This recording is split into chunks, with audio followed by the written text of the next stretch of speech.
La parole est à Madame Édith Guegnaud.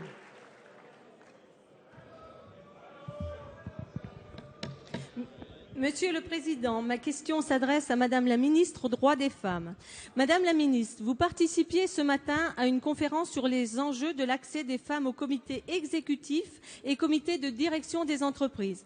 Le plafond de verre, comme on le définit, recouvre une réalité multiple, celle de l'imaginaire collectif, des préconçus des métiers, mais aussi la question de l'accompagnement et du financement. Casser ce plafond de verre constitue un enjeu fort, et ce, à plusieurs titres. Il s'agit tout d'abord d'une question de droit et d'égalité professionnelle entre les femmes et les hommes, dont les chiffres nous font dresser de tristes constats. Alors que la France est un des pays européens où les femmes travaillent le plus, moins de 3% des Françaises de 18 à 64 ans ont créé une entreprise ou étaient propriétaires d'une entreprise, contre 5% en Allemagne et plus de 10% aux États-Unis. Il s'agit également d'un enjeu stratégique pour les entreprises, car soutenir l'entrepreneuriat féminin, c'est bien soutenir la croissance économique. Évidemment, cet engagement participe du vivre ensemble, qui s'adoucira de la fin des représentations sexuées des formations et des métiers. En matière d'égalité entre les femmes et les hommes, tous les combats doivent s'engager, et c'est la société entière qui récoltera les bénéfices. Mais ma question porte aujourd'hui sur le volet de l'entrepreneuriat féminin que le président de la République a mis à l'honneur lors de la Journée de la femme le 8 mars dernier. Vous évoquiez, Madame la Ministre, lors de votre déplacement au Génopole d'Evry, la mise en place d'un plan de développement de l'entrepreneuriat féminin. J'ai rencontré cette fin de semaine des femmes de ma circonscription du Charolais-Brionnais, chefs d'entreprise ou dirigeantes, qui m'ont témoigné leur attachement à toute volonté politique permettant aux femmes qualifiées et compétentes de suivre le parcours qu'elles méritent, féminisant les postes de direction. Aussi, je souhaiterais connaître, Madame la Ministre, les mesures de ce plan de développement et le calendrier de sa mise en œuvre. Merci. La parole est à Madame Najat Vallaud-Belkacem, ministre des Droits des Femmes.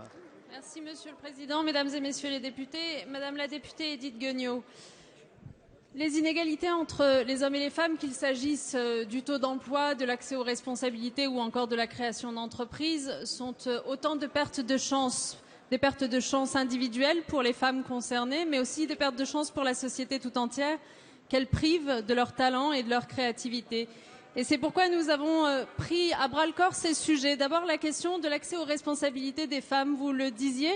Ce matin même, je signais une convention avec 16 des plus grandes entreprises de notre pays pour qu'elles puissent s'engager sur des objectifs chiffrés de féminisation des comités directeurs de leurs entreprises. Cette dynamique positive, nous la poursuivrons en rendant désormais publics les résultats en la matière, la féminisation des postes de direction de toutes les plus grandes entreprises du pays, du SBF 120 en l'occurrence. Nous veillerons aussi à aller plus loin et notamment en faisant en sorte que les conseils d'administration puissent trouver suffisamment de femmes pour atteindre les 40% réclamés par la loi, en stimulant, par exemple, des candidatures parmi les femmes chefs d'entreprise, de PME en particulier. C'est le deuxième sujet qui nous intéresse, la création d'entreprises. Et là encore, un plan a été préparé qui sera annoncé au mois de mai prochain. Il comporte 3 volets. D'abord, la sensibilisation, l'orientation des jeunes filles vers la création d'entreprises, avec notamment une semaine annuelle qui sera consacrée et des femmes chefs d'entreprise qui viendront témoigner.